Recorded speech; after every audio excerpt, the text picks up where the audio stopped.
Okay, folks, get ready, because our deep dive today is headed straight to Rwanda. Rwanda.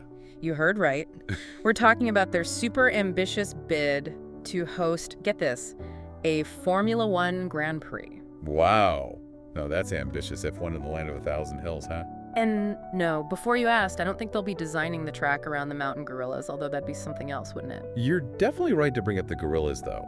It highlights just how different a path Rwanda is trying to take here. How so? I mean, think about it. They want to shift from a nation known for amazing natural beauty, and let's be real, a pretty tough past, to a place on the map for international sport. It's a bold move, no question. Africa hasn't seen a Formula One race since, get this, 1993, and that was in South Africa. 1993, wow. If Rwanda actually pulls this off, they would be only the second ever African nation to hold this kind of high-profile event. Talk about a game changer. It would be huge. And what's really interesting here is they're not just aiming for any F1 race. They're going for the gold standard, FIA Grade 1 standards. Grade 1? That sounds serious. Oh, it is. Think about it. A world-class circuit, built from the ground up. And in a country as geographically diverse as Rwanda, with all those hills and valleys, that's not going to be easy. I bet. I'm guessing Grade 1 means it takes more than just laying down some asphalt and calling it a racetrack. You got that right. We're talking top-of-the-line safety features, specific track widths, those high-speed straights, challenging corners. They don't mess around. So where are they even planning on putting this thing? That's a great question, and there's a lot of speculation. Some folks think they'll build near Kigali, the capital, for easier access. But then there are others pointing to Lake Kivu, saying the scenery there would be a huge draw. I can see that. It's a big decision with long-term implications, for sure. So they have this grand plan, but what's fueling it all? What's in it for Rwanda if they actually manage to pull this off? Well, the obvious things are tourism and money. Think about the sheer number of people who would come to Rwanda for a Formula One race, spending money, boosting the economy.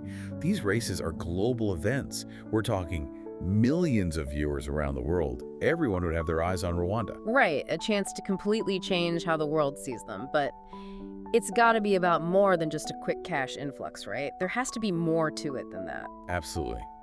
Rwanda's playing the long game here. Think about the infrastructure improvements alone. They'd need new roads, hotels, maybe even a bigger airport. These are improvements that will benefit Rwanda long after the race is over. It's like they're using this Grand Prix as a way to build a whole new Rwanda. That's a great way to put it. And don't forget about national pride. Imagine being Rwandan and seeing your country host one of the biggest sporting events in the world. Yeah, what a moment that would be, especially for a country working so hard to move past its history. But let's be real, this is a huge undertaking. And there are bound to be some bumps in the road. What kind of challenges are they facing? What could trip them up? Well, the first thing that comes to mind is money. Building a Grade 1 circuit doesn't come cheap. No kidding. We're talking hundreds of millions of dollars, maybe even billions, and that's before they even host a single race. Whoa. So how are they planning to pay for all of this? Are they banking on investors, or is the government footing the bill? It sounds like a bit of both.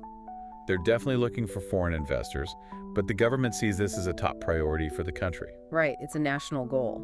Exactly. So they're probably willing to chip in a lot. The challenge will be finding a good balance so they don't drain their resources. That makes sense. But even if they get the money sorted, think about the logistics. Can Rwanda handle the flood of teams, media, and fans that comes with a Formula One race?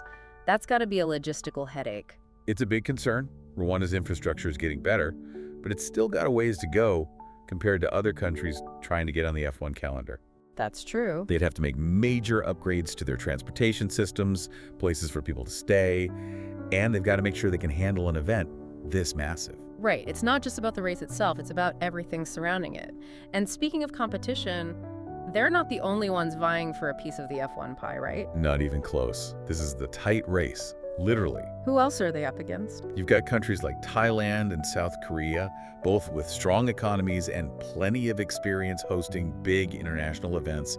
They're definitely major competition for Rwanda. So it sounds like Rwanda has their work cut out for them, but they must have some kind of advantage, right? Something that gives them an edge in this whole F1 race. I like the way you think. And this is where it gets really interesting. Remember the FIA, Formula One's governing body? We talked about them earlier. The ones calling the shots, right? Precisely. Yeah. Well, guess what?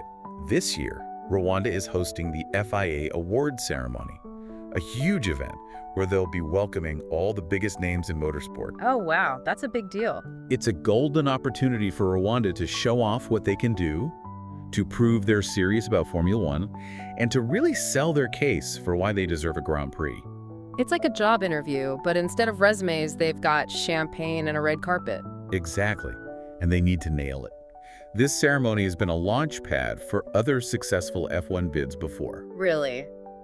Like who?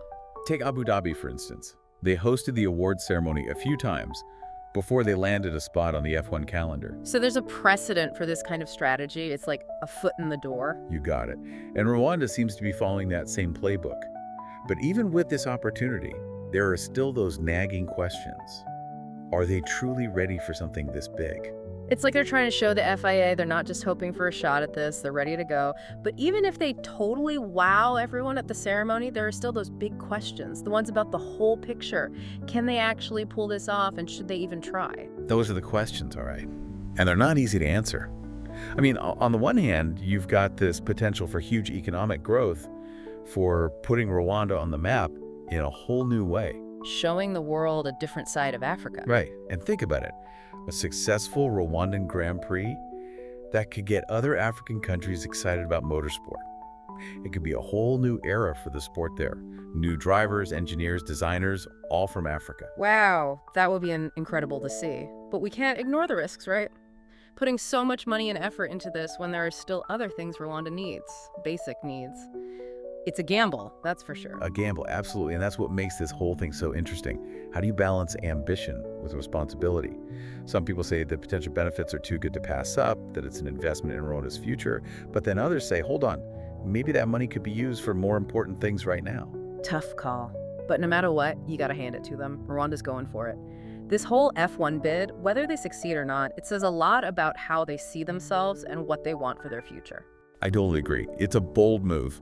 And for me, it really highlights how powerful sport can be. It's not just entertainment. It can create real change, shift perspectives, inspire people.